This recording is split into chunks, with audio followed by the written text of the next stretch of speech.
Segredos escondidos nos bastidores dos hospitais.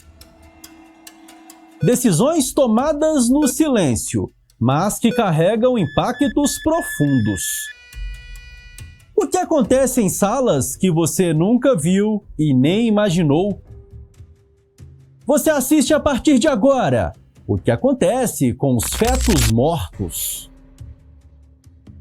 Você já parou para pensar nos lugares onde as histórias de vida e morte se cruzam? Locais repletos de decisões que passam despercebidas, mas que carregam o peso das maiores emoções humanas. Sabia que existem procedimentos muitas vezes desconhecidos que transformam perdas em decisões?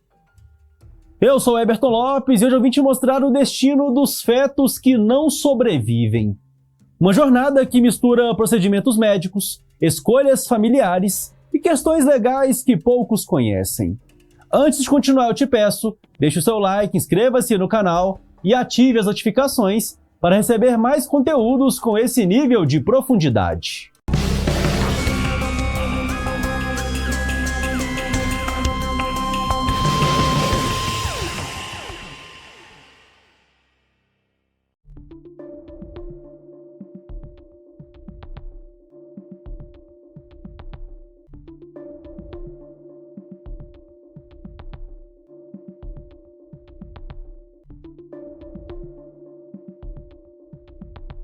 Muitas pessoas se perguntam o que acontece quando um feto falece.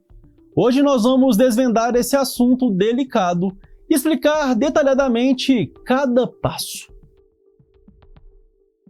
Um feto é o estágio de desenvolvimento de um ser humano que se inicia na 9ª semana de gestação, após o período embrionário, e dura até o momento do nascimento.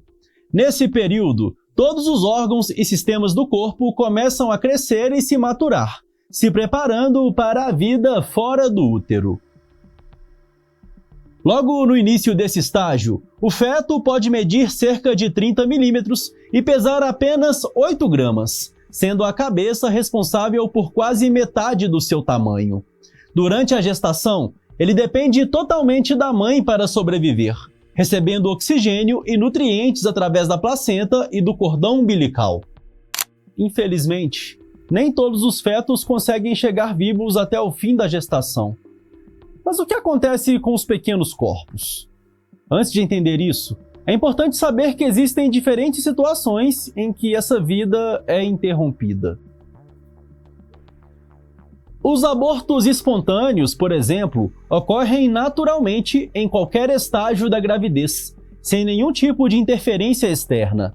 Em contraste, há os abortos induzidos legalmente, permitidos em situações previstas na lei brasileira, quando a gestação é resultado de um estupro, quando há risco real à vida da gestante, ou diante do diagnóstico de anencefalia, uma condição incompatível com a vida. Já os natimortos são os fetos que falecem durante o parto ou nos últimos estágios da gestação, um evento traumático tanto para a família quanto para os profissionais envolvidos.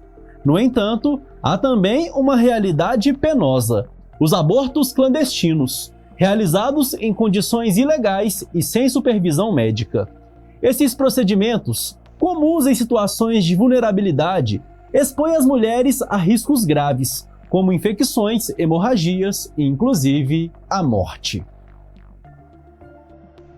Mas afinal, o que é feito com os fetos que não sobrevivem? Existem regras, procedimentos e escolhas que envolvem ciência, legalidade e muita emoção. Quando um feto não sobrevive, o primeiro contato entre a família e a equipe médica é decisivo.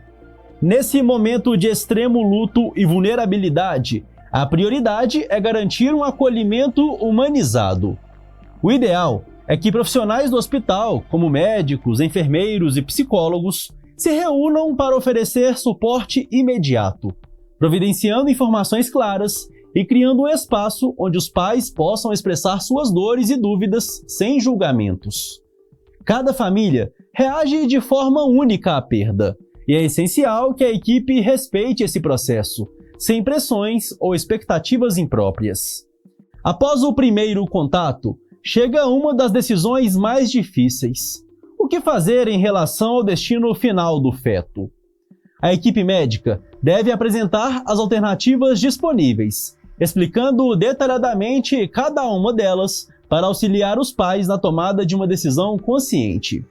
Uma das principais opções é o sepultamento particular, que permite à família organizar um ritual de despedida, honrando o feto como uma vida que, mesmo interrompida, deixa sua marca. Esse processo inclui a liberação do corpo pelo hospital e, em muitos casos, a oportunidade dos pais realizarem algum tipo de memorial, como uma cerimônia religiosa ou outra forma de homenagem privada, independentemente da idade gestacional do feto. Outra possibilidade é a incineração coletiva, uma opção oferecida em algumas instituições para os fetos que não foram reclamados pela família. Nesses casos, o hospital assume a responsabilidade de garantir um destino digno, agrupando os restos mortais com outros fetos para serem incinerados. Embora essa opção seja mais comum para famílias que não têm condições financeiras para realizar um funeral particular ou que optem por não acompanhar o processo, ela é feita com o máximo respeito e discrição. Há ainda a alternativa de doação para a pesquisa científica, que exige o consentimento claro e escrito dos pais. Nesse caso, o feto pode contribuir para avanços importantes na medicina, sendo utilizado em estudos sobre doenças genéticas, condições que levam à perda gestacional, ou até mesmo no treinamento de novos profissionais da área da saúde. Essa é uma escolha que muitas vezes traz um sentimento de propósito para os pais, oferecendo um legado que pode salvar vidas futuras. Mas há um lado obscuro. E quando os fetos resultantes de abortos clandestinos, realizados sem qualquer supervisão médica ou amparo legal? Os pequenos corpos que tiveram suas vidas interrompidas ilegalmente costumam ter um destino envolto em mistério e irregularidades. Sem qualquer tipo de controle, seus restos são frequentemente descartados de maneira inadequada, em lixos comuns, enterrados em locais improvisados ou até abandonados em áreas públicas, em um ato que reflete evidente violação da dignidade humana. Em alguns casos, existem relatos de práticas mais preocupantes, como a comercialização ilegal de tecidos e órgãos fetais, uma atividade que transgride a legislação e levanta graves questionamentos éticos e morais. A falta de uma destinação adequada não é apenas um desrespeito à vida, mas também representa um alto risco à saúde pública, pois o descarte sem critérios pode causar a contaminação do meio ambiente e propagar doenças infectocontagiosas. É necessário deixar claro que entendemos que as decisões emocionais são difíceis, mas é importante salientar que elas precisam acontecer dentro dos limites impostos pela lei.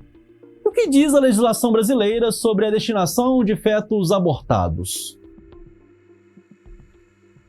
No Brasil, o destino dos fetos mortos é regulamentado por leis e normativas que buscam assegurar dignidade e respeito, mesmo nas situações mais delicadas.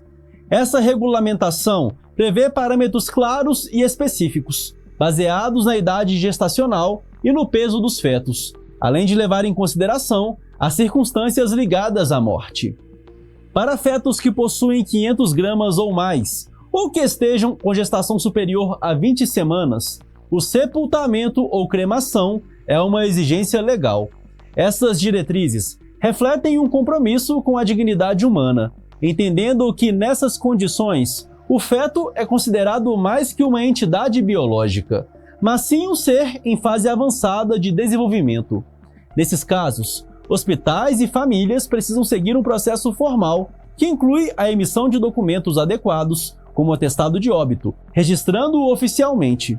Essa categorização também permite, em muitos casos, que os pais tenham a opção de realizar uma despedida mais personalizada, incluindo cerimônias religiosas ou outras formas de homenagem.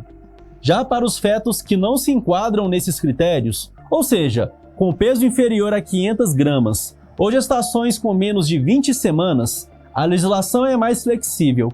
Nesses casos, as regras podem variar dependendo do estado, das normativas institucionais ou dos protocolos médicos, oferecendo à família uma maior autonomia na tomada de decisão sobre o destino do feto.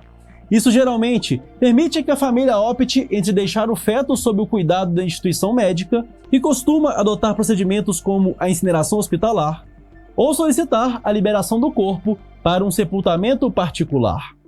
Embora essas situações sejam mais simples em termos legais, elas não são menos carregadas de peso emocional para as famílias.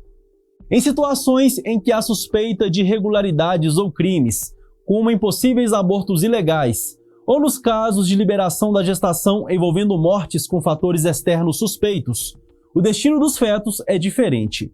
Nesses contextos, eles são inevitavelmente encaminhados para os laboratórios e instituições do Instituto Médico Legal, onde passam por investigações detalhadas para determinar as causas da morte e outras possíveis responsabilidades jurídicas. O IML utiliza métodos de necropsia para coletar evidências e, em algumas situações, realiza exames como análises toxicológicas ou histológicas, que podem identificar sinais de intervenções indevidas durante a gravidez.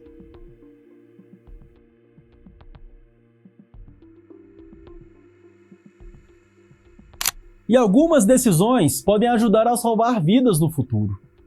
Com o consentimento expresso da família, os fetos que não sobrevivem podem ganhar um propósito que vai além da perda, contribuir para o avanço da ciência e da medicina.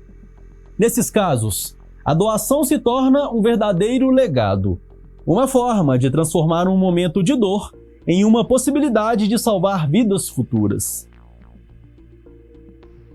As contribuições são significativas e podem alcançar os campos mais críticos da pesquisa e do treinamento médico.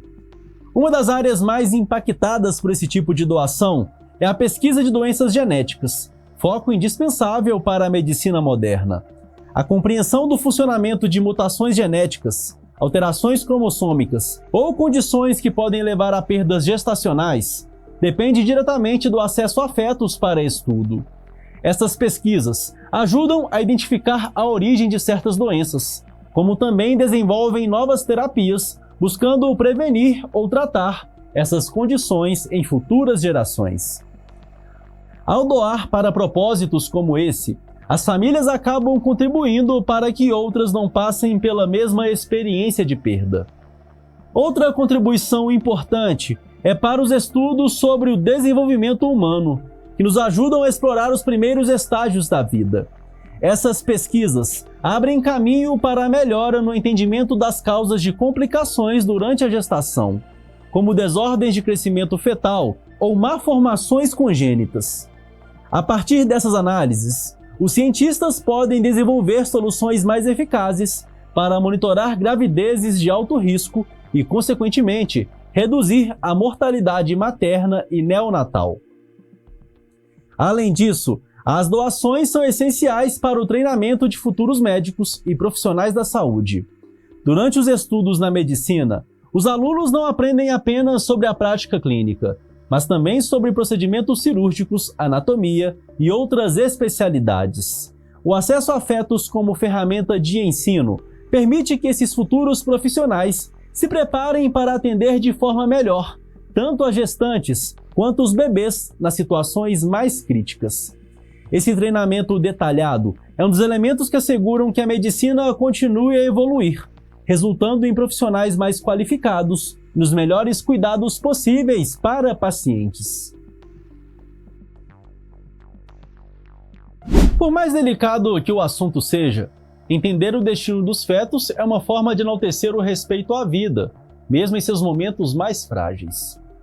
Para as famílias, isso representa um processo de dor, mas também de responsabilidade. Decidir como seguir em frente. Para os médicos, esses procedimentos são a chance de transformar perdas em possíveis grandes avanços, seja no apoio emocional, seja na pesquisa ou até na justiça. Esse é um assunto que carrega muito mais que questões legais ou científicas. É uma mistura de emoção, dor, e, em certos momentos, esperança. E se você gostou deste conteúdo, deixe o seu like, compartilhe com seus amigos e ative as notificações para mais temas como esse. Eu te pergunto, qual foi a parte mais impactante para você? Deixe aqui nos comentários. Eu sou Eberton Lopes e agradeço pela sua audiência. Até a próxima.